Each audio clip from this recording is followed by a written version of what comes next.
Elect అవుతూ 10 మందిని elect చేసి వాళ్ళు నడిపే పార్టీ కాదు. జగన్మోహన్ రెడ్డి గారి ఆలోచనకు తగినట్టు నడిచే పార్టీ.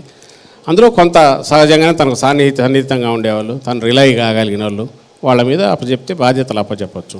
మీరు చూడాల్సింది ఇదా అదా, క్యాబినెట్ కానీ లేకుంటే అక్కడున్న పోస్టులు కానీ మిగిలిన వాటిని చూస్తారా, ఎమ్మెల్యేలకు ఇచ్చిన టికెట్లు అవి చూస్తారా?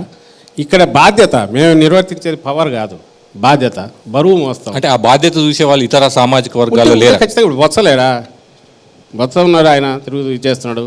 ధర్మాన ప్రసాద్ ఉన్నాడు, మేరుగు నాగార్జున ఉన్నాడు, ముందు నుంచి సీనియర్లు ఎవరు ఉన్నారో వాళ్ళకు బాధ్యతలు. కానీ బొత్స ధర్మాన ఉన్న ఉత్తరాంధ్రకు ఇన్ఛార్జి సుబ్బారెడ్డి, కాపులు ఎలక్షన్ల కాపులు ఇతర నాయకులు ఉండే దాని దగ్గర మిథున్ రెడ్డి, మిగతా ప్రాంతానికి పెద్దిరెడ్డి, రీజనల్ కోఆర్డినేటర్లో కూడా వాళ్ళకే అవకాశం ఇచ్చారు. సామాజిక న్యాయం అంటే బరువే తప్ప అది పవర్ కాదు కదా. నేనేమంటున్నా అంటే బరువు ఉంది అక్కడ, మోయాల్సిన బరువు. మిగతా కులాల ఎలక్షన్లకు సంబంధించేంత వరకు బొత్స ఉన్నాడు కదా, ఆయన జిల్లా చూసుకుంటున్నాడు, ఆయన మొత్తం ఆ జిల్లా చూసుకుంటున్నాడు. అంతకుముందు ఆయన ఇద్దరు షేర్ చేసుకునేవాళ్ళు. ఇప్పుడు ఆయన మిసెస్ వైజాగ్లో పోటీ చేస్తుంది, ఆయన అక్కడ ఉన్నాడు, జిల్లా చూసుకోవాలి కాబట్టి కొంచెం బరువు తగ్గించారు. అధికార యంత్రాంగం విషయం సార్, అధికార యంత్రాంగంలో అక్కడ ముత్యాలరాజు ఉన్నాడు, భరత్ ఉన్నాడు, పూనం మాలకొండ ఉంది.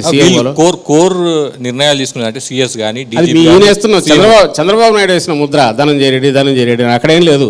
రోజు వచ్చి ఎమ్మెల్యేలు కలిసి భరత్ను కలుస్తుంటారు, ముత్యాలరాజును కలుస్తుంటారు. ఎమ్మెల్యేలు వచ్చినప్పుడు సీఎంఓలో పనులు ఉంటే అక్కడ వాళ్ళ దగ్గరికి వస్తారు, పూనమ్మను కలుస్తుంటారు.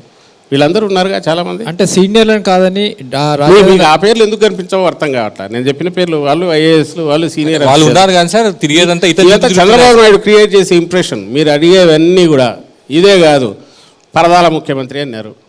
నాకు తెలియక అడుగుతా, ఏమైనా మీనింగ్ ఉందా దానికి? ఏ పరదాలు కట్టుకోబోతున్నాడు? చంద్రబాబు వచ్చేటప్పుడు రోడ్లన్నీ ఖాళీ చేయించేవాళ్ళు కదా. బెంచ్ సర్కిల్లో అనేది ఏదో సభలు జరిపేవాడు, మొత్తం ఖాళీ చేయించి రోజు మధ్యాహ్నం వరకు ఇది రాయించేవాళ్ళు కదా. ఎక్కడికి వెళ్తే అక్కడ అన్ని సెక్యూరిటీ చేసేవాళ్ళు కదా. ఈరోజు వాటిని ఒక ఇష్యూస్ కింద చూపుతూ ఆయన అని రిపీట్ చేసి మీరు ప్రస్తావించారు కదా, చెప్తున్నాను. నిజంగానే పరదాలు కడతా ఉన్నారు కదా సీఎం గారు వెళ్ళేటప్పుడు.